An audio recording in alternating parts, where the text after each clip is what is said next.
यहां पर आपको खबर देंगे, मरी चिट्टा मोड़ के मकाम पर हजारों सयाह फंस गए हैं। महकमा मौसमियात ने 21 से 22 जनवरी बर्फबारी की पेशगोई की थी। खराब मौसम की पेशगोई के बावजूद महकमा हाईवे वाले ख्वाब खरगोश की नींद सो रहे हैं। ट्रैफिक जैम है। पेशगोई के महकमा हाईवे इंतजाम नहीं किए गए। सड़कें बर्वक्त क्लियर न करने की वजह से हजारों सयाह फंस चुके हैं।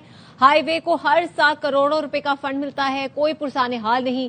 इंतजामिया से अपील है कि मामले को आला सतह पर देखा जाए। मुतासरा सयाह की जानिब से अपील सामने आई है तो मरी चिट्टा मोड़ के करीब हजारों सयाह फंस चुके हैं और महकमा मौसमियात ने 21 से 22 जनवरी बर्फबारी की पेशगोई की थी, लेकिन उसके बावजूद भी खातिर ख्वाह इंतजाम नहीं किए गए।